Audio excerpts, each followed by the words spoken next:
The Story of Genesis.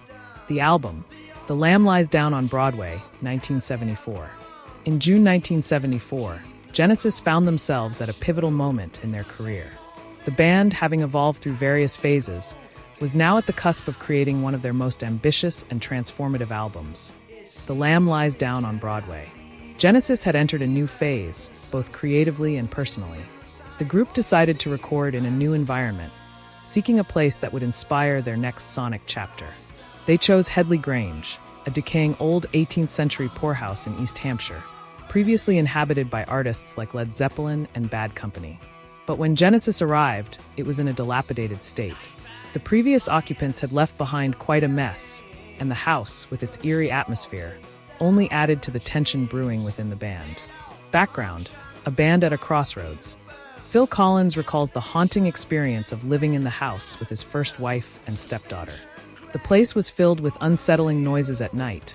Rats were a constant presence, and the atmosphere was thick with an uncomfortable sense of decay. Phil Collins, reflecting on the atmosphere, recalls, "I was there with my first wife and Jolie, and the place was alive at night due to the noises above you, the scratching. You walked out into the kitchen and rats, instead of scurrying away, they kind of stopped and look at you. Yes? You've got a problem with this? It was horrible. There was a big garden at the back where you could just sit and see these rats going up the vines. Nobody cleared up, so there was food around. It was their house, we just visited it. It was quite amazing. I was surprised nobody was bitten." Despite the chaotic environment, the band pressed on, working through the tension and the strange energy of their surroundings. The band's internal struggles during this time were significant. Genesis was transitioning from being a collective of musicians to a group of individuals dealing with family issues. Steve Hackett was going through a divorce. Phil Collins had just married Andrea and adopted his stepdaughter, and Peter Gabriel's wife experienced a complicated birth. Tensions within the band were palpable, and Peter Gabriel, in particular, felt increasingly alienated from the group. The personal turmoil within the band mirrored the darker themes that would emerge in the album's narrative. Writing and recording The Lamb Lies Down on Broadway. It was in this climate of emotional and creative tension that Gabriel introduced the band to the story that would form the foundation of the album. Originally, the band had considered creating a concept album inspired by Antoine de Saint-Exupéry's The Little Prince, but Gabriel had something much more ambitious in mind. Halfway through rehearsals at Headley Grange, he revealed the story of Rael, a Puerto Rican protagonist on a journey of self-discovery in New York. The narrative was dark, surreal, and influenced by various sources, including West Side Story and the film El Topo by Alejandro Jodorowsky. The album was planned as a double album, with Phil Collins later saying, "The trouble was that it was a double. The album should have been a single, and our next could have been a double." The music that began to emerge was a reflection of the personal tensions within the band itself. It's hard for anyone to get guitar lines that matched up. Do I join the keyboard or do I double the bass? I had to really rack my brains to come up with anything remotely relevant at that time beyond contributing songs, Hackett later said. The whole album, for him, is Genesis at its most extreme. You've got these very dense keyboard patterns, and the vocals are trying to break through that, and guitar is trying to break through that, and you've got this competition going on the whole time. It's almost like heavy metal in terms of there's a wall of sound. You've got a density in the lyrics, and it creates a very claustrophobic atmosphere, and the urban decay of New York is reflected in those lyrics. During the recording, Gabriel was also pulled away for a film project with director William Friedkin, who had become interested in Gabriel's story from the 1973 Genesis live album. Gabriel's absence left the remaining members to carry much of the creative load, and tensions grew. "There's a slightly strange feeling when one of the guys you're working with isn't as keen as you are," says Mike Rutherford. "It slightly dampens it a bit. If all five are into it and excited about it, chatting in between, it's a sort of team thing. But if one person is not so sure about wanting to be there, it does rather dampen it." Gabriel returned after a few weeks, but the strain was evident, and it showed in the album's intense, sometimes fractured, musical and lyrical content. A journey of conflict, creativity, and transformation. The Lamb Lies Down on Broadway wasn't just an album. It was a product of the band's internal strife. The band's sound began to reflect the urban decay and emotional turbulence of the time. With dense keyboard patterns, intricate guitar lines, and a palpable sense of claustrophobia, The album was a departure from Genesis's earlier, more symphonic work. The sound was harder, more urban, and reflected a shift toward a more aggressive, progressive rock style. For Phil Collins, the experience of recording was both cathartic and frustrating. He had begun playing in a jazz rock group, Brand X, which allowed him to explore new musical directions.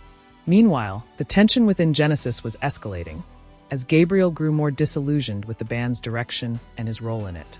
While the story of Rail was an intricate part of the album's creation, it wasn't without its controversies.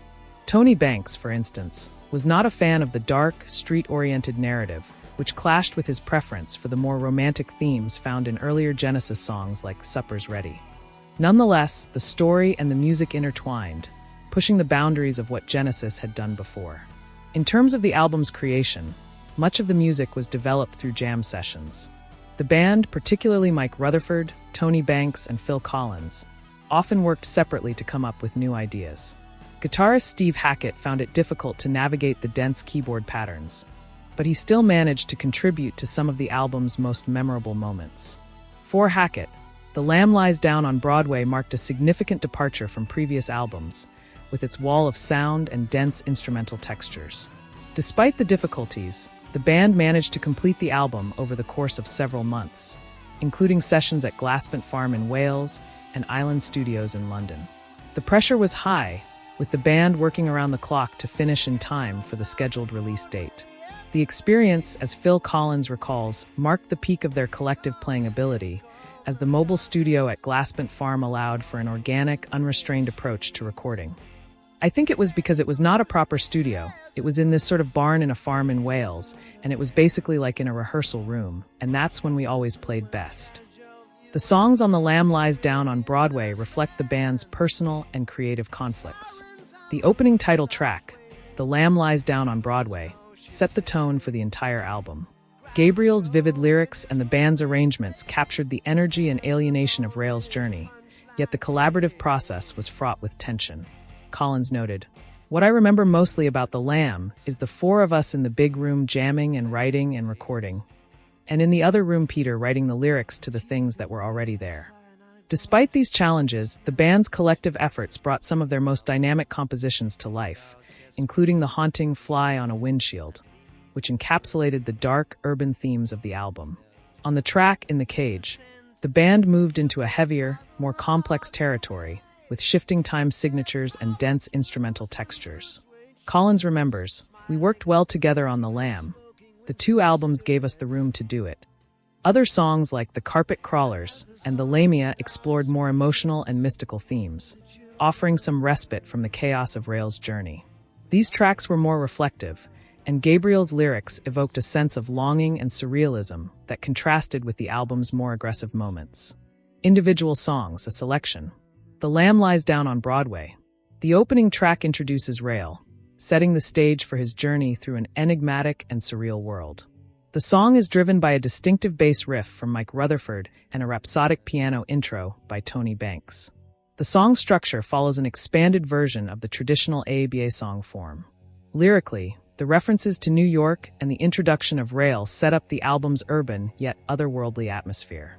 Gabriel's vocals are particularly emphasized, capturing the urgency and drama of the unfolding story. The song became a signature piece, often played during Genesis's live performances. Fly on a Windshield. This track exemplifies the band's ability to create an eerie atmosphere, particularly through Steve Hackett's delicate guitar work and Tony Banks's synthesizer effects. The song begins with a quiet, recitative-like passage, building up to an explosive and heavy section with pounding bass pedals and drum beats. This transition between the delicate and powerful moments reflects Rail's experience as he is sucked into this strange, almost apocalyptic world. In the Cage. An essential part of the album's narrative, In the Cage has strong biblical undertones, continuing Genesis's exploration of existential themes. The music is complex, with a driving, almost claustrophobic feel that mirrors the song's narrative of Rail being trapped. This track is notable for its powerful shifts in dynamics and the atmospheric use of the mellotron, a key tool in creating the album's distinctive sound. Back in NYC, this track marks a departure from the earlier, more mystical tone, delivering a raw, punk-inspired energy. It's one of the most unconventional tracks on the album, with its harsh lyrics, "I'm not full of shit," and driving rhythm. The use of asymmetrical meter and a pedal point groove sets it apart, and it showcases the increasing shift towards a more stripped-down, modern style of rock music. The harshness of the song contrasts with the album's previous themes, signifying a jarring return to reality. The Carpet Crawlers.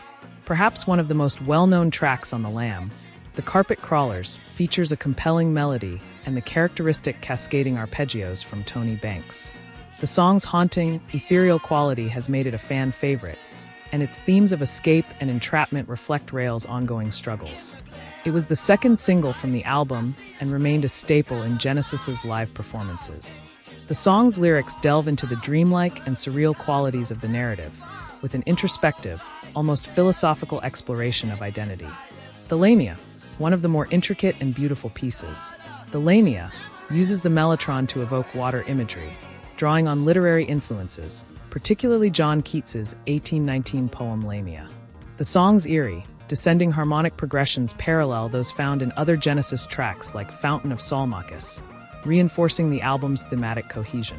The track also exemplifies Gabriel's penchant for creating vivid, otherworldly characters, such as the Lamia, who are both seductive and dangerous. The Colony of Slippermen, a deeply theatrical piece. The Colony of Slippermen is one of the album's more bizarre moments. Gabriel's live performances of the song involved him wearing a grotesque latex costume, enhancing its surreal and nightmarish qualities. The song itself is characterized by shifting tempos, complex musical transitions, and a highly dramatic narrative. It's a key part of the album's more unsettling moments, with the Slippermen representing a distorted, grotesque view of humanity. The Light Dies Down on Broadway. Unlike many of the album's other tracks, the lyrics for this song were written by Banks and Rutherford, not Gabriel. It provides a reflective, melancholy tone that contrasts with the more intense, chaotic pieces of the album. This track is marked by its softer, more introspective mood, making it a standout in terms of atmosphere. Musical elements and innovation. Throughout The Lamb Lies Down on Broadway, Tony Banks uses the mellotron to create lush, atmospheric textures, while also experimenting with Hammond organ and synthesizers. The album represents a shift towards a more American style of progressive rock, with less emphasis on the pastoral British sound that characterized earlier Genesis albums. Steve Hackett's guitar work also became more integral to the sound, adding texture and depth, especially in tracks like Fly on a Windshield. Despite his feelings of being an innocent bystander, Hackett's contributions are pivotal in shaping the overall mood of the album. Themes and concept. The narrative of The Lamb is a complex, dreamlike journey that follows Rail's quest for self-awareness and escape. The album is rich in symbolism, with characters like the Slippermen and Lamia representing aspects of human nature and transformation. The story is at once surreal and deeply existential, exploring themes of identity, suffering, and transcendence. The album's setting in a distorted, nightmarish New York adds to its sense of alienation and dislocation. Reception. When The Lamb Lies Down on Broadway was released in November 1974, the response was mixed. The ambitious concept, dark themes, and intricate arrangements marked a departure from the band's previous progressive rock sound. Some fans were perplexed by the complexity and surrealism of the album, but others praised it as a masterpiece of progressive rock. In the years since its release, The Lamb Lies Down on Broadway has been lauded as one of Genesis's most groundbreaking works. The Lamb album was the best we had ever been on a record, Collins reflects. Peter Gabriel, who would leave Genesis shortly after the album's release, had a different take on the record. It was a difficult time, but I still feel that along with Supper's Ready, it's one of the things that I feel best about from my time with Genesis.